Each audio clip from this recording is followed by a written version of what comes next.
तो चलिए दोस्तों वीडियो की शुरुआत करते हैं। सबसे पहले डिस्कस करते हैं बाजार को। तो देखो, बाजार जब भी गिरता है तो बाजार की गिरावट के पीछे का बेसिकली दो रीज़न होता है। इसमें एक रीज़न होता है इंटरनल, जो कि देश का प्रॉब्लम होता है, और दूसरा रीज़न होता है एक्सटर्नल, जो कि ग्लोबल कॉन्फ्लिक्ट जैसी चीज़ें हमें दिखती हैं वैसी। अभी क्या है कि एक्सटर्नल रीज़न की वजह से तो बाजार लगातार गिर रहा है, और वो रीज़न क्या है? ईरान और इजराइल का कॉन्फ्लिक्ट, या फिर ईरान और यूएस का कॉन्फ्लिक्ट, जिसके बारे में हम लोग कुछ बात करेंगे आगे। बट अभी बाजार में गिरावट का इंटरनल रीज़न भी है। इंटरनल रीज़न क्या है कि कल के दिन जो निफ्टी आपको गिरती हुई दिखी थी 1.27%, उसके रीजंस एक्सटर्नल तो थे ही, बट साथ में इंटरनल भी थे। कल के दिन आपने देखा होगा कि निफ्टी बैंक काफ़ी बुरा पीटी थी, जिसमें निफ्टी बैंक में गिरावट 2.15% की हमें देखने को मिली थी। और 2.15% अगर निफ्टी बैंक गिर जाए तो मजाल ही नहीं कि उस दिन बाजार आपको ऊपर देखने को मिलेगा। क्यों? क्योंकि निफ्टी में बैंकिंग स्टॉक्स का वेटेज बहुत ही ज़्यादा है, और बैंकिंग स्टॉक्स गिर जाती है तो पूरा बाजार को वो लेके डूबती है, और लास्ट ट्रेडिंग सेशन वो आपने देख ही लिया। अब इंपॉर्टेंट बात यह है कि नेक्स्ट ट्रेडिंग सेशन क्या वापस से बैंकिंग स्टॉक पे प्रेशर दिख सकता है? तो बिल्कुल दिख सकता है। इसके भी दो रीज़न है, जिसमें पहला रीज़न है आरबीआई। अभी आरबीआई ने न्यू रेगुलेशंस इंट्रोड्यूस किए, जिसमें उन्होंने कुछ नॉर्म्स को टाइट किया है, और इससे बैंक्स के अर्निंग्स में एक इम्पैक्ट हमें देखने को मिलेगा। नॉर्म्स ये था कि बैंक कस्टमर्स को फोर्स नहीं कर सकते इंश्योरेंस को बाई करने के लिए लोन्स के साथ। साथ में कस्टमर के जो फाइनेंशियल प्रोफाइल होते हैं उसके रिगार्डिंग ही प्रोडक्ट सूटेबल होने चाहिए।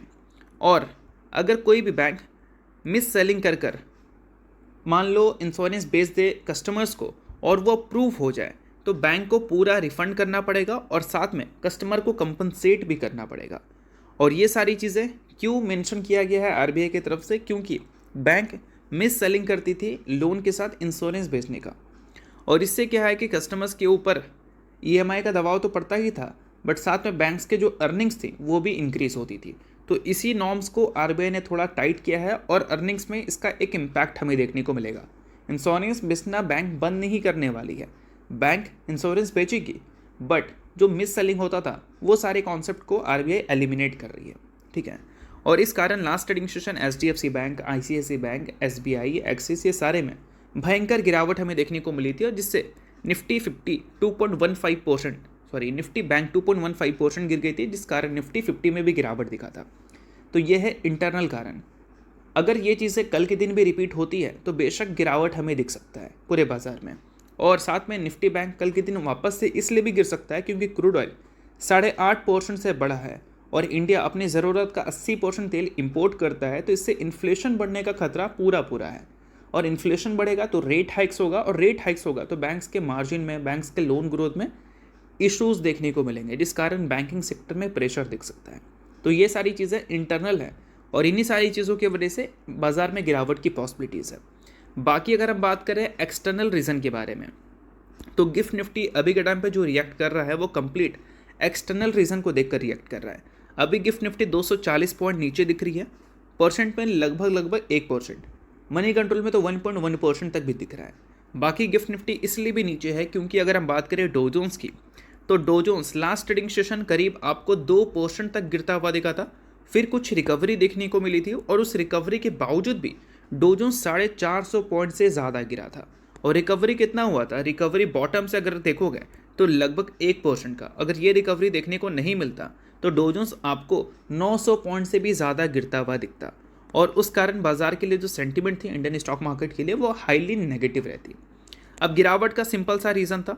अगर हम बात करें यूएस का अनएम्प्लॉयमेंट का डेटा, तो उसमें एक्सपेक्टेशन था कि 60 से 70 हज़ार या 50 से 60 हज़ार जॉब मिलेंगी लोगों को, बट ऐसा कुछ हुआ नहीं। 92,000 जॉब्स लोगों की चली गई, और इस टाइम पे चली गई हैं जिस टाइम क्रूड ऑयल के प्राइसेस बढ़ रहे हैं, इन्फ्लेशन बढ़ने का खतरा है। तो ऐसे टाइम पे क्या है कि रिसेशन की पॉसिबिलिटीज़ यूएस में काफ़ी ज़्यादा बढ़ जाती है, और इन सारी चीज़ों की वजह से यूएस स्टॉक मार्केट भयंकर गिरा था, और उसका पूरा असर इंडियन मार्केट में भी दिख सकता है, क्योंकि हम ट्रेड सरप्लस में रहते हैं यूएस के साथ, और यूएस में अगर मान लो मंदी होगी तो ऑब्वियस सी बात है कि हमारे जो ट्रेड सरप्लस है वो डेफिसिट में भी आ सकता है। इस चीज़ को भी ध्यान में रखना। तो ये सारी चीज़ें क्या है?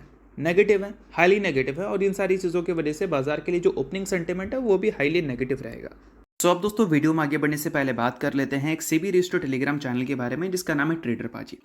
इनका रजिस्ट्रेशन नंबर आप यहाँ पर नोट कर सकते हैं। 8 साल से भी ज़्यादा का एक्सपीरियंस है इनको ऑप्शन एंड स्विंग ट्रेडिंग में। और इनके टेलीग्राम पे चैनल।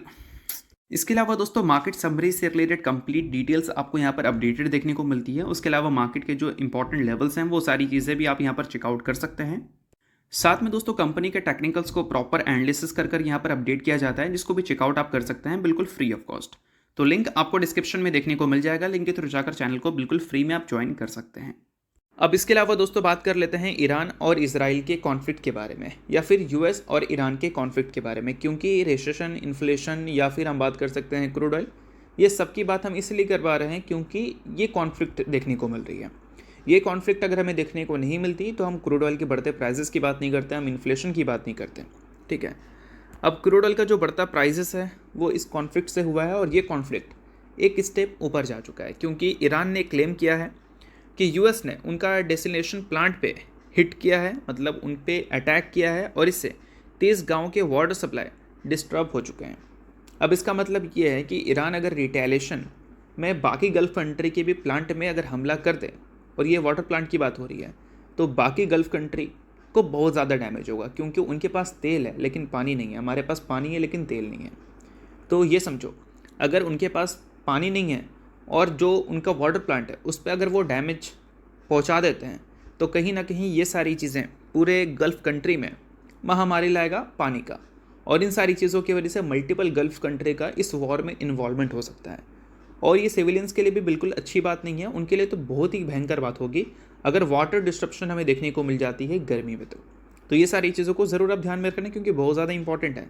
बाकी अगर कोई और न्यूज़ आएगी इसको लेकर तो उसके बारे में हम लोग बात करेंगे, बट ये वॉर एक लेवल ऊपर जा चुका है, ये भी आप मान लो। अब इन सारी चीज़ों के बाद क्रूड ऑयल को देखोगे तो वो 8.5% से ऑलरेडी बढ़ चुका है। अभी क्रूड ऑयल का जो प्राइस है $92 पर बैरल तक दिख रहा है। यूएस ने बोल दिया कि 30 दिन तक इंडिया आप खरीदो रशिया से तेल, और हम खुश हो रहे हैं, बट खुश होना नहीं चाहिए हमें, क्योंकि $92 पर बैरल का जो प्राइस दिख रहा है मार्केट का, वो एक्चुअल में प्राइस नहीं है इंडिया के लिए। अभी देखो क्या है, सप्लाई रिस्की फैक्टर पे आ चुका है, और ऐसे टाइम पे क्या है कि आपको डिस्काउंट तो मिलने ऐसा रहा, जो भी कंट्री आपको तेल देगी वो प्रीमियम लेगी, यानी कि मार्केट रेट पे जो आपको मिल रहा है वो रेट पे तो मिलेगा ही नहीं, उसके ऊपर $4-5 ऊपर प्रीमियम आपको देखने को मिलेगा, क्योंकि आप उनके अलावा बाकी किसी भी गल्फ कंट्री से तेल ले ही नहीं पाओगे स्ट्रेट ऑफ हॉर्मोज की वजह से। तो इन सारी चीज़ों की वजह से इंडिया में महंगाई बढ़ने का खतरा बहुत ज़्यादा बढ़ चुका है, और ये भी एक बहुत बड़ा कारण है बाजार के गिरने का। बाकी दोस्तों ये सारी चीज़ों को अगर हम इग्नोर करते हैं, अब बात कर लेते हैं कि बाजार में चलो हाईली सेंटिमेंट है नेगेटिविटी, तो फिर गिरावट अगर हमें देखने को मिलेगी तो वो गिरावट के बाद बाजार का अगला रिएक्शन होगा क्या। तो अभी निफ्टी 24,450 के लेवल पे दिख रही है। लास्ट ट्रेडिंग डे जो क्लोजिंग दिखाई थी वो एकदम बॉटम पे जाकर दिखाई थी, तो यहाँ से एक रिकवरी दिखा था, बट ये रिकवरी नहीं हो सकता क्योंकि हाईली सेंटिमेंट है नेगेटिव, और इन सारी चीज़ों की वजह से गिरावट में गैप डाउन ओपनिंग की ही पॉसिबिलिटीज़ हैं।